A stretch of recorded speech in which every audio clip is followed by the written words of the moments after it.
James Gilliam, and this is my Interpersonal Communication Project, Liberty University, Human Service 508.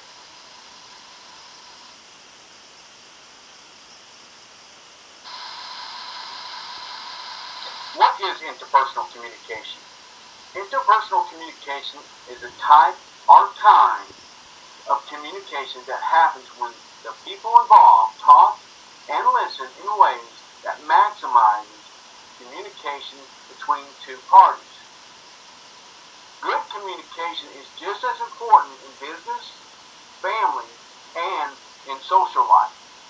Listening well matters for co-workers when intimacy is not the goal, but being able to work together efficiently is. It helps keep friendships vital and even makes a difference in casual relationships where you merely want ease. Next slide. Who am I? My interpersonal communication skill test score was 68 on the short test. My result indicates that I have room for improvement. I scored an 88 on the in-depth extended version.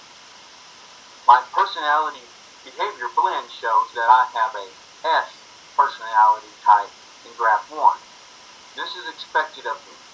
Means that I think that people expect me to be more sensitive and submissive. In graph 2, my personality trait is an IS or SI. This is me.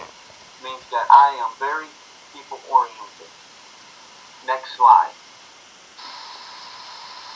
Overarching goals. To develop my communication skills so that I will work toward improving my listening skills, I will take in information from speakers while remaining non-judgmental. I will acknowledge the talker in ways that invite the communication to continue. Providing limits, but encouraging input to the talker's response. Carrying the person's ideas one step forward. Next slide. Peterson, in his book, Why Don't We Listen Better?, points out 3 simple steps that I can do to improve my listening skills. The first one is providing safety for the talker. Second, understanding the talker. Third, clarifying what the talker is saying. Next slide. Listening to and understanding the person can help build teamwork, trust, and a sense of belonging to a group. I can also learn more about myself and become more self-aware if I listen to what I am saying to others. This will teach me more about myself and not to judge people. Next slide. In the behavioral blend model, I'm an S in graph 1. I like to blend in with crowds because I feel that others want me to be still and quiet. I can be very loyal and friendly on an individual basis. How other people see me is steady, stable, boring, dull, a good listener, dependable, and trustworthy. Also, I am very passionate about helping others. Next slide.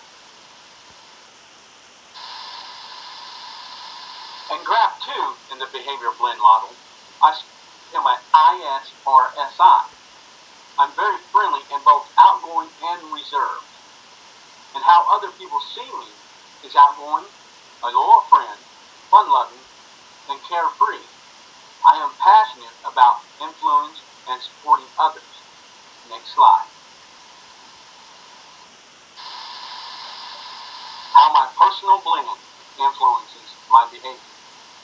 Positively, I tend to be more tolerant, forgiving. Do not hurt people's feelings and can be very influential. On the negative side, I tend not to be more motivated and determined in what I am trying to accomplish. Next slide.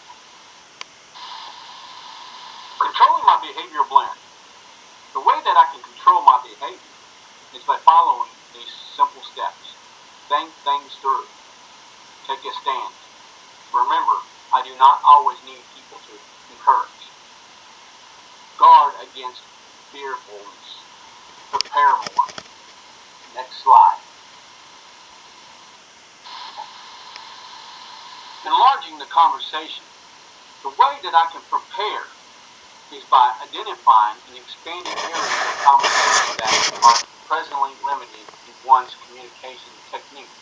Recognizing my particular communication skill set, identifying areas of weakness, find skills and techniques that will strengthen weak areas while improving overall interpersonal communication. Next slide. To understand my weakness, I must understand the potential barriers that are thrown in front of me. The do not list, as I would say, like interrupting others, tuning out what other people have to say, and fidgeting. Next slide. Once you understand the barriers, you must learn how to deal with them. The to-do list. Listening with understanding in a way that is non-judgmental or non-critical. Have eye contact. Face the person with open and relaxed posture. Acknowledge the talker by making facial expressions that match the talker's feelings, nodding head, leaning forward. Next. My plan of action. I will listen to myself. Become aware of my negative tone to help stop myself from being judgmental. Become aware of my beliefs, values, and aptitude. Learn more about my personal blend so I can become a better listener. In conclusion, to become a good listener so I can become a great husband, father, co-worker, employee, boss, or anything else in life, I must learn how to listen. To understand someone, we must know what they want, and the only way to do this is to be listening to their needs. I need to improve in all areas of communication to become the listener I want to be.